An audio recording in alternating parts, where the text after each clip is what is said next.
Madali lang talaga doon, pero kasi nasira po yung phone ko. And kailangan siyang i-reformat, but hindi ko na po siya ulit makita kung saan siya pwedeng i-download. So yung ginagamit ko na po ngayon is yung Video Day and yung KineMaster. So yung Video Day po is para po dun sa content mismo. Sa KineMaster naman po is para po dun sa paglapat po ng music sa aking video. So, ituturo ko na lang din po sa inyo kung paano ba ako mag-edit or ipapakita ko sa inyo kung paano ko ba ina-edit yung mga videos ko. And if you guys wanna know how I edit my video or kung paano ko ba ina-edit yung mga videos ko, then just keep on watching. So, ayan, the first thing I do pag nag-edit ako is sa Video Day. And ayan, ito yung currently na ine-edit ko. And yan, para tapos ko na naman siya. So, dito ko lang naman pinagdudugsong-dugsong yung aking mga clips. And dito ko lang din naman siya ine-edit yung mga text. So, madali lang dito. And yung hindi ko lang talaga magawa dito is yung paglapat ng music kasi kailangan meron kang file mismo ng music mo and alam niyo naman kapag iOS, napakadamot niya. And ayoko naman gamitin tong mga free ditong music. So, ayun. Dito ko lang din nilalagay yung mga captions ko. Yun. So, meron siyang pang-split din ng clip. Then, meron ding mga text. So, marami din siyang klase ng mga fonts. So, try natin fonts. Yan. So, pwede siyang mapalitan ng preset and marami siyang presets. Then, if ever naman ng caption, yan, marami din. Maraming free and meron din atang, ewan ko ba kung free ba to or kailangan mong bayaran. Then, napapalitan din naman yung mga colors niya. Yan, marami din namang choices. Then, you can copy or duplicate everything. Then, yung font, pwede mo ring palitan and ayan, ang dami mong pwedeng pagpilian. Ganda oh. Diba? Yan. So, yung mga stickers niya, yan, dyan ko lang din naman kinukuha. Then, if ever na maglalagay ka ng stickers, pwede mo siyang lagyan ng animation like this. Hanap tayo ng kunwari ay ito. Yan. So, pwede mo siyang lagyan ng animation. Yung content. Yan. So, pwedeng ganyan. Yung content. Or pwedeng ganito. Ganyan. So, it's up to you. Mamili ka na lang kung ano yung gusto mong ilagay. Yan. So, exam natin.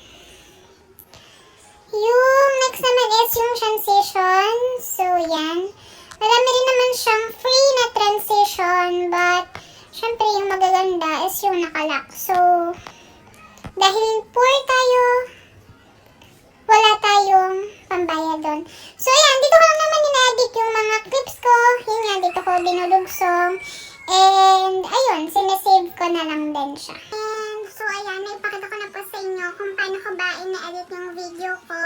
Yung pagdating sa mga clips pa lang muna. And, so, yung sunod naman po is yung pagdating sa paglapat ko ng music, background music sa aking video. So, dahil nga po tayo ay naka-iOS, so hindi ko pa pinagmamayabang, pero kasi ayoko na rin. Ang hirap niyang gamitin kapag nag-vlog. Kasi ang daming arte. So, ayun. Wala agad music na pwedeng available na pwedeng i-download mo basta-basta, hindi kagaya sa Android. So, yung ginagawa ko po is nag-download po ako ng screen record and naghahanap po ako sa YouTube ng mga musics na no copyright kasi sa mga nakakaalam na po, ay sa mga hindi pa nakakaalam, yung ating po mga videos na ina-upload is dapat ay walang copyright kasi if ever na may copyright po tayo, ay nga di mahihirapan po tayo na ma-monetize yung ating channel. And if ever na may na-upload ka na video mo and hindi ka sure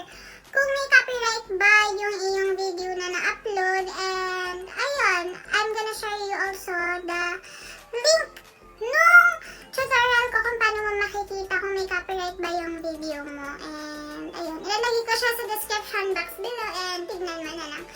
And yun, so ngayon, yung ginagamit ko nga para sa paglapat ng music na app is yung Kinemaster, and kung gusto mo ulit makita kung paano ko siya ina-edit, and then just keep on watching. So ayan, punta muna ulit tayo sa Kinemaster app. Then, ang pipiliin po natin is ito. Mag-a-add tayo ng 69 yung ratio. And yan. Pindutin po muna natin yung media para mag-add tayo ng mga i-edit natin. And yung all. So, piliin natin itong clip na na-edit ko na. So, yan.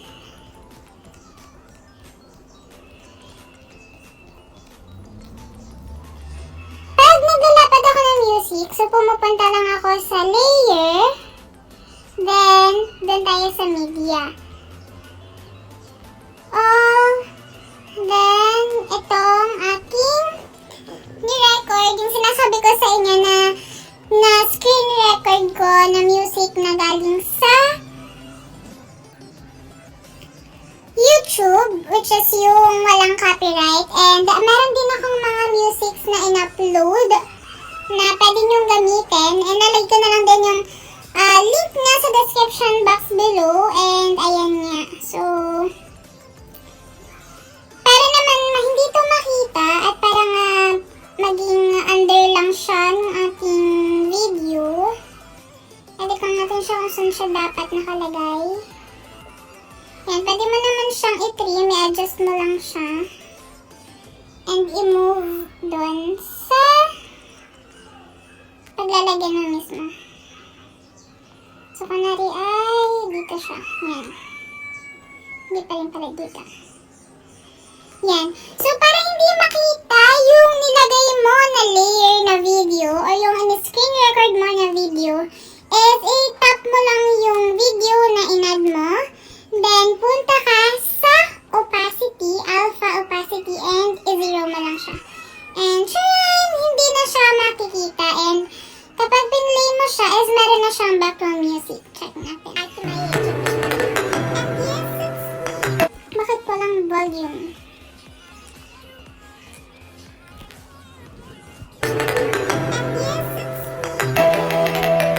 Yan.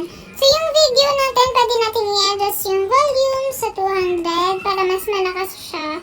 Then, ito ang ating mixer. Pwede na siguro yan. So, try na lang. Back to my YouTube channel. And yes, it's me.